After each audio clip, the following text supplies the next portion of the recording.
कौन कौन है? मूलिया, मूलिया है साहब जी। कौन मूलिया?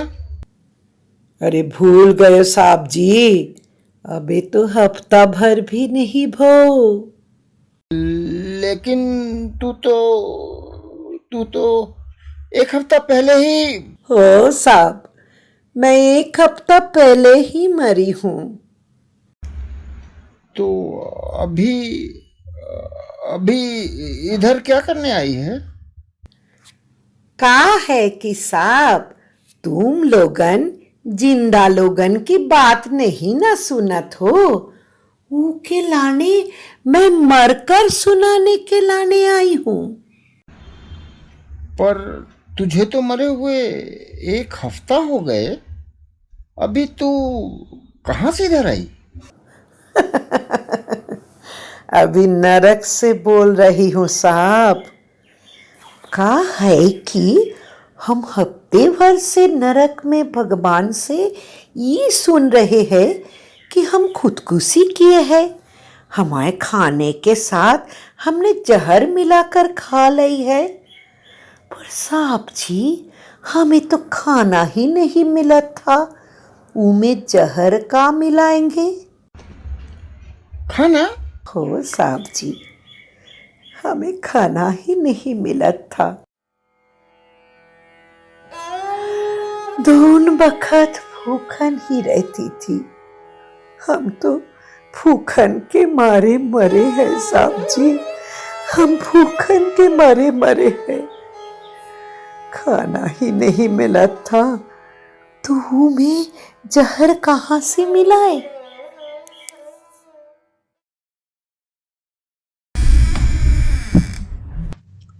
श्रीवास्तव जी। जी आप तो शर्मा जी है ना? आपको तो मरे हुए 6 महीने हो गए। अभी आप। श्रीवास्तव साहब, आप पत्थर पूछने वाले लोग जिंदगी भर जिससे नफरत करते हैं उसकी कब्र पर चिराग जलाने जाते हैं। जीवित अवस्था में जिसकी ओर आंख उठाकर नहीं देखते उसकी सड़ी लाश के पीछे जुलूस बनाकर चलते हैं। मरते वक्त तक जिसे चुल्लू भर पानी तक नहीं देते उसके हाड़ गंगा जी ले जाते हैं। आप लोग भी ना जीवन का तिरस्कार और मरण का सत्कार करते हैं। जी आप क्या कहना चाहते हैं? श्रीवास्तव जी, मैं बहुत देर से मूल्य की बातें सुन रहा था।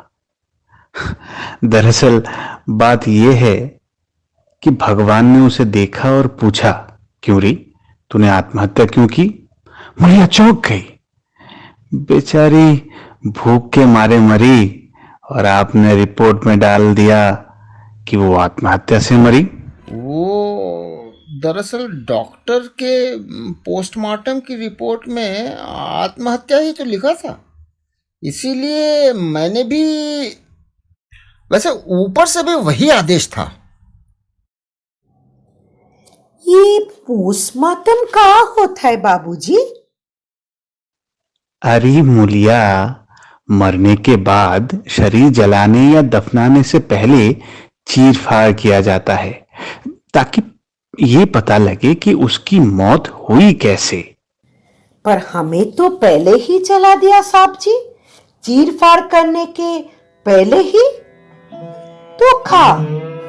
हमारी राख का पोस्टमार्टम भाव।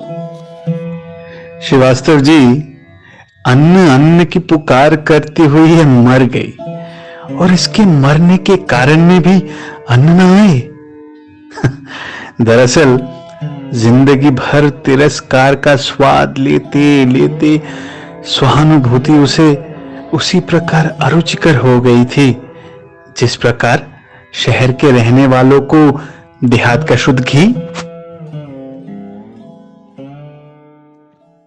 पर हम तो ये बात कहने के लाने आए हैं कि जो कुत्ता रहता था हमारे संग, वो भी हमारे साथ मरा और स्वर्ग में है बाबूजी। का है कि स्वर्ग और नरक के बीच जो दीवार है ना, वो की सेज से हमें देखत रहो और कुरकुर कुरकुर करके प्यार जतावत रहो। तो हमाओ हमाओ कुत्ता बड़ा प्यारा है साहब जी। हाँ हाँ, युधिष्ठिर के कुत्ते से भी अधिक प्यारा। हमाओ मरद जब वो चुड़ैल के साथ भाग गयो तो हमाओ कुत्तों को भी ले जा रहे थो। पर साहब जी, वो कुत्ता हमाओ मरद के साथ नहीं गयो, हमें छोड़ा नहीं। मुलिया, पर पर तेरा कुत्ता मरा कैसे, वो भी तेरे साथ? का है कि बाबूजी, आप तो जानत हो कि हमारी झोपड़िया के पिछवाड़े में ठाकुर साहब का इतना बड़ा महल था। वो का जो पिछवाड़ा था उतने संडास साफ करने के दरवाजा था। ठाकुर साहब कोई बेर हमारी झोपड़ी तोड़ने आए थे कि वो जगह पर भी एक संडास और बना दे, पर हम और हमाओ मर्द ने नहीं करने दी। पर आप तो पक्के में ठाकुर साहब वो संडास बनवाएंगे। चलो अच्छा हुआ। कम से कम गरीब की झोपड़ी पर अमीर के पखाने की विजय तो तुझे अपनी इन आंखों से देखना नहीं पड़ा। ठाकुर साहब के मकान के पिछवाड़े से ढेर खाना फेंकता था साहब जी, और दुनिया भर के जानवर वो सब खाकर मुटिया रहे थे।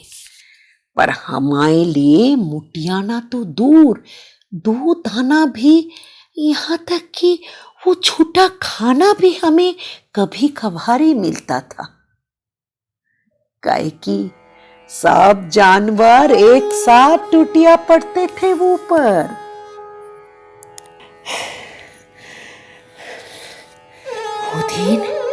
वो दिन ठाकुर साहब के बिटवा की शादी थी साहब। महल के सबरे धूम मचा रहे थे। दीवारी के उस पार से खान पान की बड़ी खुशबू आ रही थी, और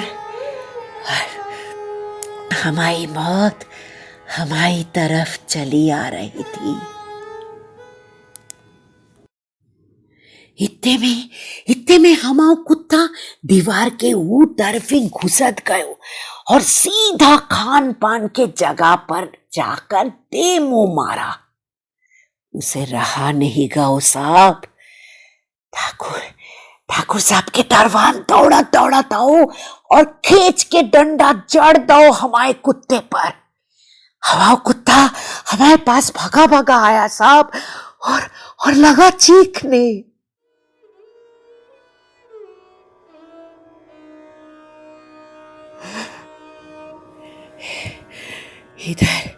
इधर हमारी भी जान निकल रही थी, और उधर वो की भी। कुत्ते के समूर हमसे ना चिल्लत बनत रहा साहब जी। हमें शर्म आ रहे थी। भूखन के मारे पेट फटे जा रहे थे, और हम भूखन के तरत अंदर दबाकर अपना मुंह बंद किए थे कि वो कुत्ते के साथ कैसे चिल्लाएंगे साहब।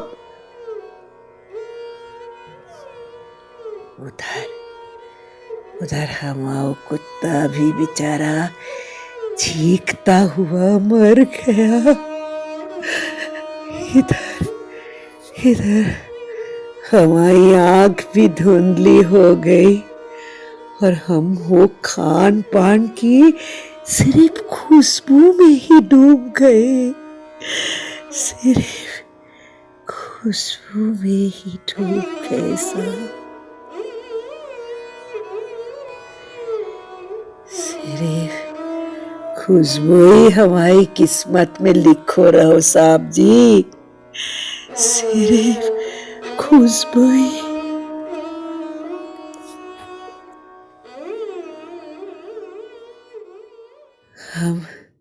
हम दोनों ही साथ में मरे साहब जी। पर फर्क इतना सा था कि वो खा कर मरा और हम बगैर खाए।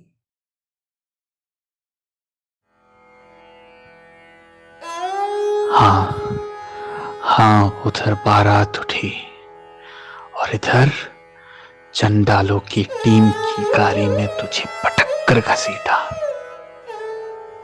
सड़क के उस ओर से अमीर ठाकुर के लड़के की बारात जा रही थी और इस ओर से मुलिया की सरकारी अर्थी। श्रीवास्तव जी, आपकी सरकार भोजन का प्रबंध तो कर नहीं पाती, पर मरने वालों की लाशों को दफनाने का इंतजाम बहुत अच्छा करती है। उधर बारात के पीछे मंगल गान हो रहा था और इधर मुलिया के लाश के पीछे एक भी रोने वाला नहीं था।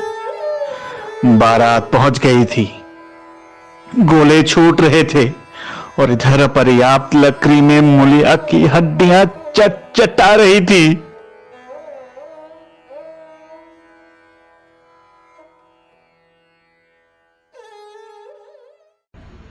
लेकिन आप लोग मुझसे क्या चाहते हैं? आप कहें तो शर्मा जी, मैं रिपोर्ट बदल दूंगा। रिपोर्ट बदल देंगे श्रीवास्तव साहब? खूब कहा। वैसे रिपोर्ट बदलना आप लोगों के लिए कोई बड़ी बात तो नहीं है। लाल फीते के कारण आग लगने के साल भर बाद तो बुझाने का ऑर्डर आता है। खैर, अब ये सुनिए कि भगवान ने मुलिया को क्या कहा। हाँ साहब जी, हमने जब भगवान से पूछी कि हम नरक में और हमाओ कुत्ता स्वर्ग में, ये कैसा फैसला? भगवान कहने लगे कि तू भूख से मरी थी ना, हाँ? फिर भी तू नरक में ही रवे के लाने ठीक है और तेरा कुत्ता स्वर्ग में। और हमारे बगल में जो कमरा है ना, वो आपके लिए खाली है साहब जी। मेरे लिए? हो सरकार, अपन के लाने।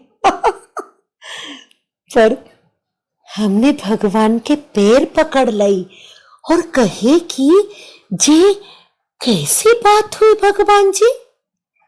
तो भगवान जी हमके डरपोक कहने लगे कि हमारा कुत्ता दीवार फांद कर वो तरफ ही चला गया और खाना खाया, पर हम आदम होकर भी दीवार नहीं ना फांद सके, सिर्फ हाय हाय करते रहे। हमने कही हम कैसे दीवार फांदते भगवान? वो पाप ना होता, अरे वो पाप ना होता। भगवान ने कही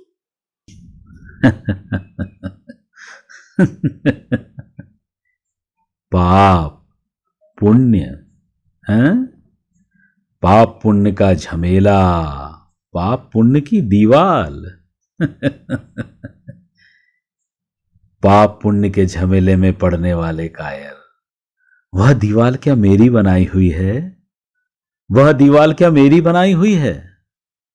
तमाम दीवालें तुम जैसे आदमियों ने खड़ी की है और तूने तोड़ने में पाप पुण्य देखता है। मूर्ख मूर्ख, तेरा कुत्ता तुझसे ज्यादा समझदार है। वह घुस गया, खाया और डंडे की मार से मरकर यहां आ गया। उसमें मनुष्यत्व है और तुझमें पशुत्व भी नहीं। मैंने तुम्हें बुद्धि दी है, हाथ पैर दिए हैं, कार्य शक्ति दी है, और तू अकर्मण्य बुजदिल कीड़े सा मर गया। मनुष्यों ने मुझे बहुत निराश किया, बहुत निराश किया। अब मैं कुत्ते ही कुत्ते निर्माण करने का विचार कर रहा हूं। हां, कुत्ते ही कुत्ते निर्माण करने का विचार कर रहा हूं। तुम जैसे अकर्मण्य, कायर, भीरू मूर्ख को नर्क नहीं तो क्या इंद्रासन मिलेगा? इंद्रासन मिलेगा।